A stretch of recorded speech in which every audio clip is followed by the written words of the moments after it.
आज जो बात मैं कहने जा रहा हूँ वह केवल उन लोगों के लिए नहीं है जिन्हें पढ़ते समय नींद आती है, बल्कि उन सब के लिए है जो अपनी जिंदगी में उठना चाहते हैं पर उठ नहीं पा रहे, जो हर रात कहते हैं कल से पढ़ूंगा और हर सुबह वही नींद, वही सुस्ती, वही अधूरा वादा।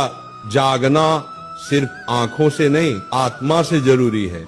उठने के लिए अलार्म की नहीं मकसद की आवाज चाहिए। नींद तो हर जीव को आती है, पेड़ को भी, पत्थर को भी, पर जागता वही है जो जानता है कि उसे कहाँ पहुंचना है। अगर तेरे भीतर ज्वाला जल रही है ना, तो नींद तेरे पास आने से पहले ही जलकर राख हो जाएगी। राधा रानी का नाम लेने का मतलब क्या है? वो जागृति है, वो प्रेम है, वो भक्ति है। और जो सच्चा प्रेम करता है वो कभी आलसी नहीं होता। तू कहता है पढ़ते वक्त नींद आती है, क्यों आती है बेटा? क्योंकि तू पढ़ाई से प्रेम नहीं करता, तू सिर्फ डर से पढ़ता है, और जो डर से चलता है वो कभी दौड़ नहीं सकता। एक पल सोच, तुम्हारे पिता क्यों नहीं थकते? क्यों नहीं कहते कि आज आराम कर लेते हैं?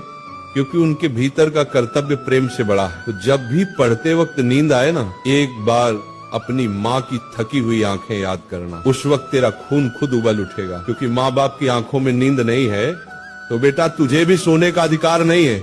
नींद का इलाज दवा से नहीं भावना से होता है। आंखों पर ठंडा पानी डाल ले, उठ बैठकर पढ़ ले, पर जब तक भीतर प्रेरणा नहीं जगेगी नींद जाएगी नहीं। ये नींद शरीर की नहीं है, ये मन की जड़ता है, आत्मा की थकावट है। इसलिए मैं कहता हूँ जब भी किताब खोले पहले मन खोले, मन से कहे हे प्रभु मुझे वह ज्योति दो जो अर्जुन को दी थी, जिसने गीता सुनी और फिर कभी थका नहीं, कभी सोया नहीं, कभी टूटा नहीं। पढ़ाई कोई काम नहीं, तपस्या है।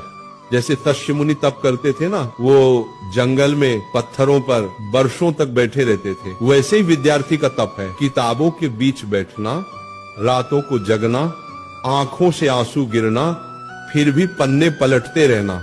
क्योंकि जिसने तप किया वही तेज हुआ। तेजस्वी वही बनता है जो नींद को हराता।